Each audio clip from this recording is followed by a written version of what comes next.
selamat datang di podcast Rumah Degiri, Rumah Demokrasi, Gagasan, dan Inspirasi.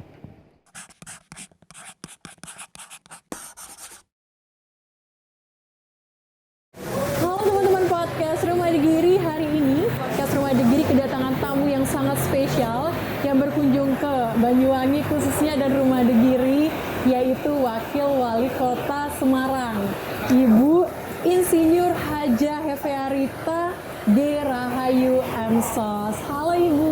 Assalamualaikum Mbak. Saya panggil Ibu Ita aja ya, biar lebih akrab. Mbak Ita aja. Oh Mbak Ita. Ya. Biar lebih muda. Iya Mbak. Gitu. Oke, Ibu gimana kabarnya hari ini? Alhamdulillah baik Mbak. Hari ini sangat luar biasa datang di Banyuwangi. Pertama kali Bu? Iya Mbak, mungkin dulu ya waktu SD tapi nyebrang aja kan, nggak singgah di Banyuwangi tapi nyebrang ke Bali.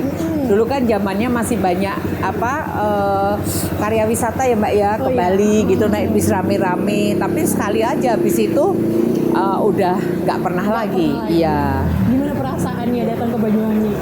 Ya pastinya luar biasa ya Mbak ya, karena menempuh perjalanan jauh hampir 10 jam kan kalau dari Semarang ke Banyuwangi, kemudian ketemu dengan situasi kemudian suasana yang berbeda dengan di Semarang ya.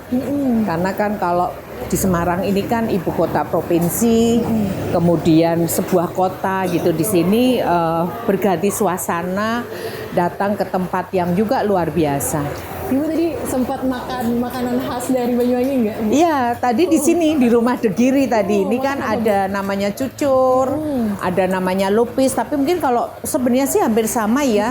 Tapi mungkin namanya kadang-kadang berbeda. Kalau Banyuwangi itu namanya bukan cucur Bu, kucur. Nah, gitu. Kalau di Semarang pakainya cucur namanya. Cucur. Ya, terus mungkin yang tadi lupis itu ya yang dikasih kelapa, kasih gula Jawa itu ya. Klepon, ya. Itu juga itu klepon sama ya. Klepon sama. Okay. Ya mungkin ada yang agak berbeda dikit-dikit lah rasanya gitu. Ya. Iya. Tapi taste-nya tetap dapat ya. Dapat. Sama-sama manis ya Mbak ya. Iya, sama kayak Ibu. Semanis Mbak. Ibu tadi udah nyoba ini belum? Duren. Sudah. Gimana rasa durennya Banyuwangi? Ya kecil-kecil ya. Kalau di sini duriannya kecil-kecil tapi juga legit gitu ya, manis. Kalau di Kota Semarang ini beda. Kalau di Kota Semarang tuh ada jenis yang lokal, ada yang jenis perkawinan silang. Ya, jadi rasanya juga ada yang berbeda. Tapi enak juga, manis juga di ini. Tadi sampai ini ya teman-teman, mau dibawa bijinya ya sama ya, Berita. karena saya memang di Semarang ini saya punya program namanya Pilah Biji.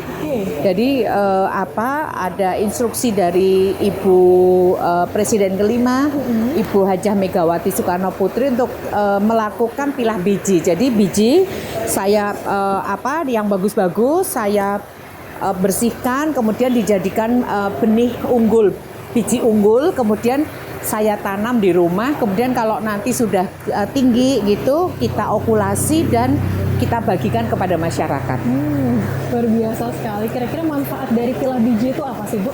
Manfaatnya yang pertama, ini adalah merupakan gerakan menanam yang menjadi instruksi dari Ibu Megawati Soekarno Putri untuk bagaimana menanam ini untuk menjadikan khususnya Kota Semarang ya Mbak. Kalau Banyuwangi ini kan saya lihat masih hijau semua. Kalau di Semarang ini kan karena kota metropolitan pastinya banyak tempat-tempat yang memerlukan penghijauan. Sehingga dengan gerakan menanam ini nantinya Kota Semarang ini seperti Surabaya lah, bisa menurunkan suhu temperatur udara di Kota Semarang. Amin. Dan itu dengan adanya Ibu ya sebagai wakil wali kota di sana. Amin.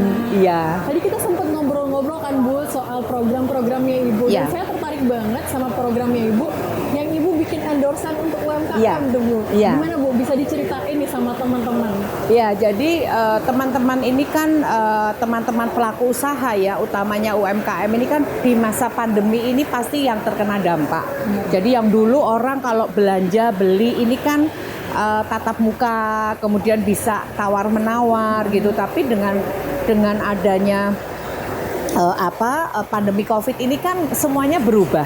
Mau tidak mau, suka tidak suka berubah, sehingga bagaimana sih cara membangkitkan untuk mereka ini tetap bisa berusaha berjualan, sehingga saya membuat semacam endorse gitu ya, namanya Mbak Ita, toko Mbak Ita. Jadi iya, jadi saya setiap seminggu sekali gitu saya terima endorse gitu ya. Jadi kalau yang seperti ini Mbak, umpamanya kayak handicraft atau batik gini ya, ini bisa sewaktu-waktu diterima karena kan endorse-nya bisa sewaktu-waktu juga. Tapi kalau makanan basah gitu ya kayak kucur, kayak lupis ini kan nggak bisa. Sehingga kalau yang makanan atau kuliner basah ini saya beri ada waktu. Tapi kalau untuk yang kayak craft, kayak batik, kayak kerajinan itu kapanpun dikirim, nanti saya ada waktu foto kemudian masukkan ke endorse itu ke Mbak Ita. Eksis ya. Jadi ternyata wakil wali kota Semarang itu eksis sekali teman-teman. Biar jiwa mudanya tetap muncul ya Mbak Ita. dan tentunya itu kan sangat membantu juga para pelaku usaha atau pelaku UMKM ini untuk bangkit dan naik kelas Mbak. Iya benar. Karena kita lihat kan batik-batik yang ada di sini aja lah, ini kan motifnya macam-macam. Baru satu daerah Banyuwangi, belum nanti Bali ya kan, sebelahnya lagi mungkin Probolinggo, ini pasti punya motif-motif ya yang jenisnya berbeda-beda. Dan biasanya itu kan telling story ya, sejarah-sejarah yang dari satu batik itu bisa menceritakan sejarah-sejarah masa lalu. Benar banget. Iya. Berbicara selain batik nih Bu, kan saat ini kan yang paling digencor adalah pariwisata. Iya. Apalagi di masa era pandemi pariwisata tutup Bu. Iya. Tapi dari kementerian kita sendiri mengharuskan untuk peningkatan SDM yang terampil. SDM yang terampil itu seperti apa menurut Bu Ita? Ya tentunya SDM terampil ini adalah SDM yang bisa mengikuti zaman, bisa mengikuti kondisi-kondisi yang saat ini dinamis gitu ya. Jadi memang harus bagaimana, katakanlah pada saat yang lalu ini kan pariwisata banyak yang di indoor. Banyak pariwisata mungkin kalau di Semarang ini kan ada museum, kemudian ada namanya tempat-tempat yang tertutup gitu. Tapi kan pada saat sekarang orang pasti lebih memilih untuk outdoor. Dan sekarang kan lebih ngetren ini kan desa wisata, kampung wisata lah. Ini yang diperlukan adalah bagaimana masyarakat ini bisa mengemas, masyarakat ini bisa mempackaging yang daerah-daerahnya ini bisa diunggulkan menjadi tempat wisata. Lah itu kan diperlukan inovasi-inovasi. Pariwisata atau tourism itu dinamis, nggak bisa statis. Jadi harus mengikuti zaman, harus mengikuti hal-hal yang terjadi saat ini dan mengikuti tren. Makanya sekarang ini kan trennya pariwisata ini kan pariwisata alam, pariwisata budaya gitu ya. Sehingga mau nggak mau ya akan beralih ke wilayah itu, sehingga SDM masyarakat itu juga harus cepat berubah untuk menyesuaikan dengan wisata itu.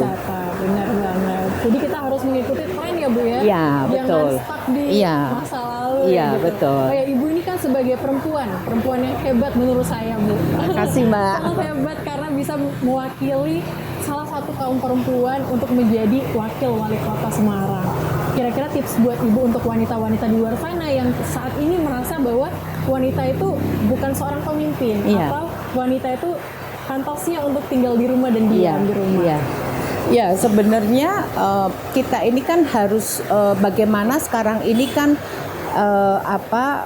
kesetaraan gender ya. Jadi bagaimana kita ini bisa berkarya, bisa memberikan sumbangsih, kemudian juga bisa memberikan ilmu kita, memberikan apa yang menjadi pengalaman kita ini kepada masyarakat. Tapi tentu memang kalau kita sebagai perempuan tetap harus menyadari ada kodratnya. Jadi ya kalau sudah sampai rumah pasti jadi ibu rumah tangga lagi gitu. Tapi kalau di luar ya kita memang katakanlah menjadi wakil wali kota, ya kita harus memposisikan diri kita sebagai wakil wali kota yang mempunyai tugas bagaimana melayani masyarakat. Kita bukan hanya melayani keluarga, tapi kalau begitu kita sampai rumah, begitu kita berposisi sebagai ibu, sebagai istri, ya kita harus kembali lagi. Jangan jabatan kita dibawa ke rumah gitu Mbak. Jadi itu yang mestinya ini yang bisa menjadi menjadi satu kekuatan perempuan sebenarnya, karena perempuan ini punya, kalau kita mempunyai jabatan pasti kita mempunyai dua tanggung jawab gitu ya. Jadi tanggung jawab sebagai jabatan yang punya jabatan, dan tanggung jawab pasti itu adalah sebagai istri dan ibu di rumah. Jadi harus bisa memposisikan diri. Betul, ya. iya. Jadi selama ini Ibu mengatur waktunya lumayan Iya Mbak, hebat ya Bu ya. betul ya. Tapi kalau kita kerja dengan ikhlas, kerja dengan kerja dengan sepenuh hati, setulus hati, amanah, itu insya Allah ikhlas kita insya Allah bisa berjalan beriringan. Jadi tidak menutup kemungkinan untuk kita wanita cuman punya satu tanggung jawab aja, tapi Ya. bisa jadi dua tanggung jawab. Betul. Terakhir nih Bu, datang ke Rumah De Giri ini kan pertama kali, rumah aspirasinya Pak Sony. Iya. Ya. Melihat Rumah De Giri, rumah aspirasi ini, kesan Ibu apa sih Bu? Kesan pertama itu wow gitu ya Mbak ya, karena sangat luar biasa. Tadinya saya terus terang baru pertama ketemu sama Pak Sony ya, baru pertama ini. Kalau kontak-kontak by phone itu udah beberapa waktu yang lalu, tapi saya belum pernah ke sini.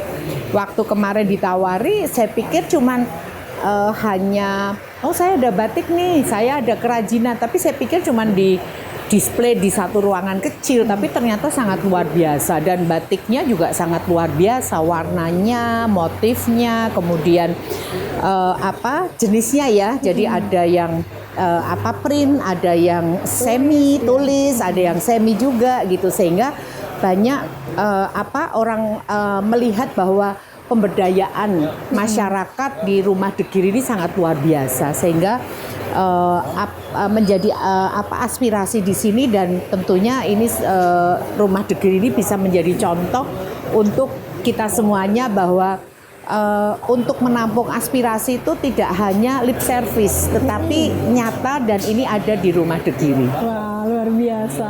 Terakhir Bu, saran buat dari Ibu untuk kita para relawannya Pak Sony, relawan rumah aspirasi, Rumah De Giri, supaya semakin semangat gitu untuk mendampingi masyarakat ke depannya Bu. Sudah sangat luar biasa Mbak gitu ya. Iya, jadi tadi di sini komplit semuanya gitu ya. Kita mau datang ke sini disajikan semuanya, kemudian relawan-relawan ini happy semua. Berarti artinya kan seneng kan di sini gitu loh. Kalau tadi menyambut, melayani merengut gitu kan, pasti di sini tertekan gitu kan. Tapi di sini tadi relawan-relawan ini banyak memberikan tawaran-tawaran, kemudian antusias, kemudian juga sangat welcome menerima kami, dan itu juga menjadi satu inspirasi bagi kita semuanya, dan ini patut dicontoh Rumah De Giri. Wah, terima kasih banyak Bu.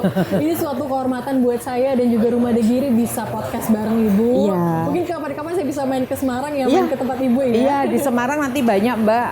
Nanti saya ajak muter-muter, dan kulinernya juga nggak kalah loh dengan Banyuwangi gitu. Oke, siap. Mungkin nanti. Tapi pasti beda-beda Mbak. Jadi yang ada di di kuliner yang ada di Banyuwangi belum tentu ada di Semarang. Di Semarang juga belum tentu ada di Banyuwangi gitu. Karena memang kita ini kan memang NKRI ini kan banyak sekali macam budaya, banyak sekali macam aneka kuliner gitu ya. Kemudian batik aja pasti berbeda-beda motifnya. Hingga ini adalah menjadi satu kita bisa berkolaborasi. Siapa tahu Mbak nanti bisa membuat batik motif Banyuwangi dengan Semarangan. Wah, karena saya kemarin pernah melakukan pada Hari Batik Nasional dengan mahasiswa-mahasiswa Lampung. Jadi kami membuat motif tapis, bawahnya Semarangan. Gitu. Jadi nanti gantian Mbak, nanti kalau ke Semarang kita bisa membatik bareng motifnya Banyuwangi sama Semarangan. Oke, siap. Saya belajar batik dulu Bu. Iya. Baru. Loh, kan di rumah De Giri kan ada kan pelatihan membatik lah. Harus belajar loh Mbak. Sebentar lagi ada Pak. Siap. Ya. Nanti dikirim ke sana kita belajar batik bareng. Oke, ya. Oke. Mungkin cukup sekian Bu. Saya berterima kasih banyak. Terima kasih banyak karena Sama-sama, Ibu Mbak. sudah menemani saya dalam 15 menit ya, kita ngobrol-ngobrol dan luar biasa sangat bermanfaat, bukan buat saya saja tapi buat teman-teman Banyuwangi dan bahkan yang seluruh Indonesia. Mungkin yang dari Semarang juga bakal nonton nanti Iya. Ibu Wali Kotanya ada di sini, Wakil Wali Kotanya. Iya. Oke, terima kasih Ibu Sama-sama atas Mbak, waktunya. sehat selalu. Iya, sehat sekali Sampai juga ketemu. Ibu. Oke. Matur nuwun. Wassalamualaikum. Ya, teman-teman, sekian podcast Rumah Degiri bersama dengan Mbak Ita atau Bu Ita kayak gitu ya. Iya. Nantikan terus podcast Rumah Degiri setiap hari Jumat jam 7 malam di YouTube Rumah Degiri. Saya Sila Ivanka, Mbak Ita. Sekian dan terima kasih. Assalamualaikum. Bye-bye.